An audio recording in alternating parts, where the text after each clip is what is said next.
This is Coogan Cassius for IFL TV. We're in Harlesden here in northwest London. With me, I've got James DeGALE in his mother's home. Lovely home here, James. Oh, thank you, Coogs. Dog there, Dexter. Yeah, Dexter. That's up. Dexter. Obviously, only one place to start with you, your weight division. Right, let's just go straight into it. Froch and Groves over the weekend. First question to you. Was the fight stopped early in your opinion? 100%. That was stopped prematurely, 100%. Froch was coming on strong the last couple rounds, but let's be real, he was getting beaten well. He was getting exposed. So listen, I'll give credit where credit's due, and you've got to give it to Groves. He boxed well, but I've been saying for the last couple of years that I'd beat Froch and beat him good and make him look terrible. And Groves has just gone in there and done the business. So you've got to give credit to him. You've got to. So, round one, right? 21,000 people at the Phones for You Arena. Round one. Now, bearing in mind, George has outlined this plan in the press conference that, you know, he was going to go into the centre of the ring, the double right hand, etc., etc. Could you, in your wildest dreams, imagine what happened in the first round to happen? The thing about, you know, Froch's granite chin, the warrior-like, like I said, the Groves, kind of like the young pretender going into that fight. But could you ever imagine what was to happen in that first round? I thought Groves would win the early rounds. I honestly did. Looking at all my interviews, I did say he'd win the early rounds. But the way he come out and held the centre of the ring and hit him with that wicked right hand over the top and put him on his ass was good. You got to give him ratings for that. You got to.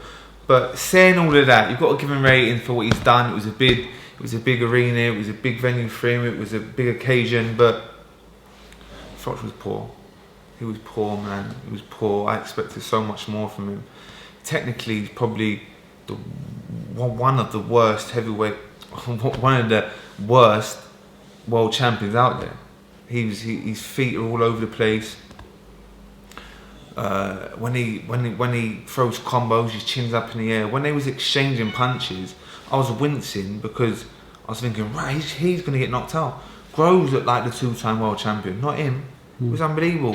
He needs to give up and just relax, because it ain't his time no more. He's had his time, seriously. He's had his time, and he needs to just relax. He's achieved a whole heap. So rather than put it down to Froch if he did have an off day, bearing in mind he still won the fight, you think that was a finish, Carl Froch, that was in that ring? He just looked everything's caught out with him. The hard fights, the age. How old is he? He's 37, isn't he? 36 or 37. Everything just looked like everything caught out with him, and he was just exposed. Listen, but we forget he's been exposed before, but because the boxing public and Sky have put him on a pedestal, this looks so much better for George Groves. It looks so much better for him because they've stuck him up there like he's a Terminator, like he can't be beat, like he's Terminator. But we forget. He's been beat before, schooled. A couple of decisions with DeGALE and Taylor where he was lucky, really, but they get overlooked because he still got the win. So, So, like I said, that happened in round one. Froch was dropped in round one. Now, rounds 2 to 9. How many rounds did you give Froch? Froch, none. Froch was eating right hands. He was eating right hands. When he was attacking, his feet was crossing. He was getting caught with solid right hands. And even inside, Groves looked the stronger, the better fighter. Don't you think he looked a bit weak, and like he didn't look like Groves, the one that looked big and strong, and he just looked a bit fragile, a bit weak. Like, listen, he was tough. Listen, he's probably got the best chin in boxing, Coogs. Come on. Yeah. To get caught in the first round like that, cold, absolute peach, clean, fresh, crisp, bang on the chin, right hand, and get up and get through that round. Yeah. you've got, and he was eating right hands, man. All through them 7 rounds, all through them 9 rounds. Sorry, he was eating right hands. So we got to give him credit. He's got a massive heart and determination to finish the fight. And actually, did finish strong, and let's give it to him. He did finish strong. What do you think would have happened? I know. Listen, this is the big debate at the moment because obviously the fight stopped in round 9, so you've got the rest of round 9, 10, 11, 12 to go. There's the so-called championship rounds, as they call. So, in your opinion, I think you say that the fight was stopped early, as do many. It was, but Froch was coming on to the last 2 rounds. The 8th and they got stopped in the 9th, innit? 9th. The 7th and the 8th, they're the rounds I give to Froch. He was coming on strong. Groves was fading a little, and he was getting on top. So there's a lot of. So what do you think would have happened? In your opinion, what would have happened if the fight had the way it was going? Like the last 2 rounds, he was just getting stronger. Froch, in the way of like he was getting on top a bit, and Groves was fading a little bit. He was, and there's lots of ifs and buts, but should there be a rematch? Listen, if I was Groves, I would be screwing. I'll be screwing. I'm just being real. I mean, screwing. So really, there should be, but at the end of the day, Froch got the win. And that's it, he can move on. He don't need Groves. He's got big fights out there, and big money fights with Ward, Chavez. So he don't need them. He don't need Groves. He's an international superstar and go out and do what he wants. So there you go. But if I was Groves, I'd be screwing. Of course I want a rematch. Since you fought Groves, how do you think which has been 2 years now? 2 years, yeah, just over 2 years. Just now. over 2 years. Was it 2 years? It was 2 years in May. 2 years in May, yeah. so about 2.5 years. Really? Is that how long ago it was? Well, 2.5 years ago. Since then, how do you think he's developed? I think he's obviously come on a bit, but he's the same fighter. He's the same fighter. Groves knows he can't fight me the way he fought Froch. He can't stand there and bang away with me because I'm not Froch. I don't stand there with my chin up in the air. I get to the side of people. I use my angles, and remember, I'm faster than George Groves. And I think that was a big key in that fight. Groves was a lot faster than Froch, and even when they was exchanging punches, he was just too fast for him, and boy. Look, listen. Lots of talk of Groves' next opponent, Froch's next opponent, whether it's each other, etc.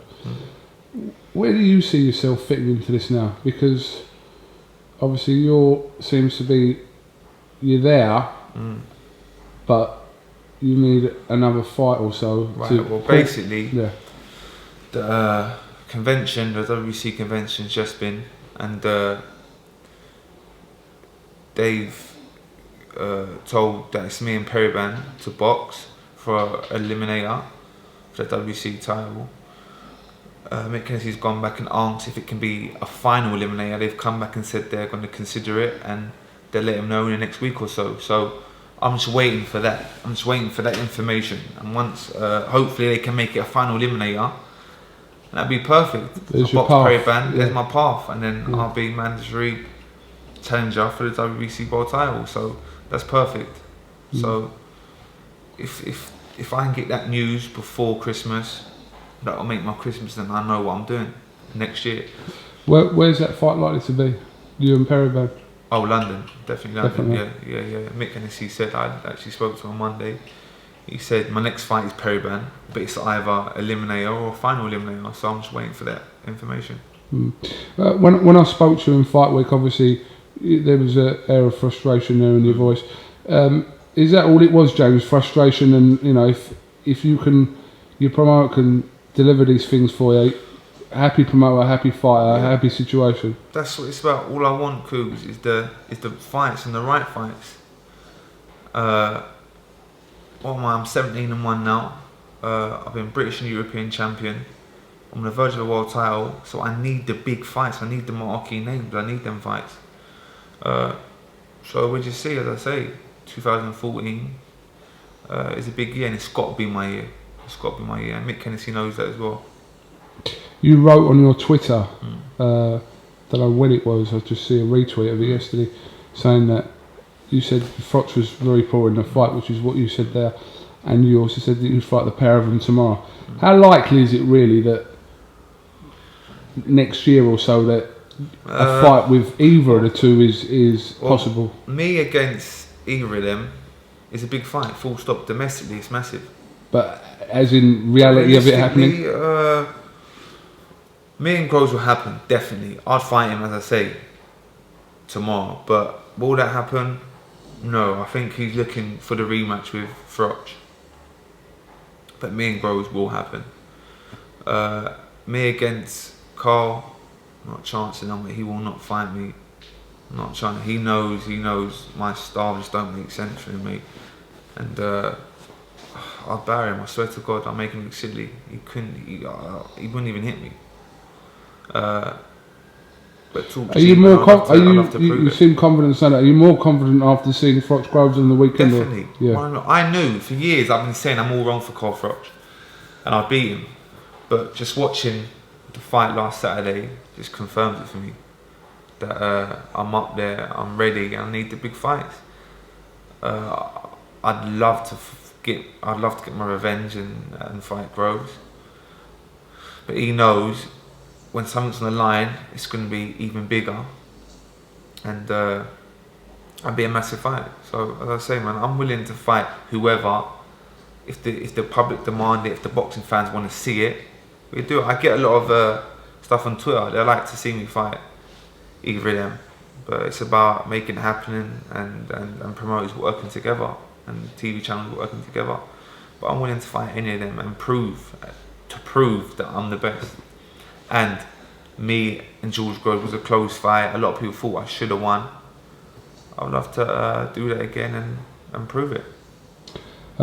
Before the fight, Froch and Groves, George was getting a bit of bad publicity over certain things that people perceived him to be and say in press conferences and interviews. He walked into the arena being more or less booed by the majority of a 21,000 capacity crowd. He left the arena with them same people cheering him.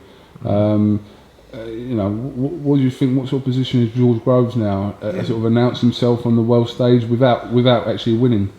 Yeah, of course he has. As I say, for 7 rounds, he give it to Froch, didn't he?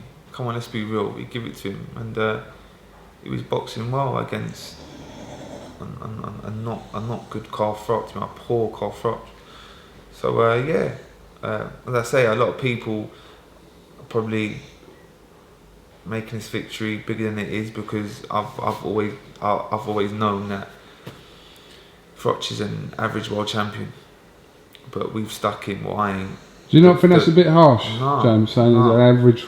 Okay, maybe champion. Not average. Let me look for a different word. Okay, that's wrong. Not average. He's a good. Okay, that's wrong. Yeah, because the fights he's had and what he's done in boxing. But I just think he's technically poor, and Groves explodes that. That's all. I just think I've been saying it for years. But obviously, he thinks I can't quite at world class. Well, if his performance on Saturday was world class, boy. All right, well, like I said, this year's almost played out now.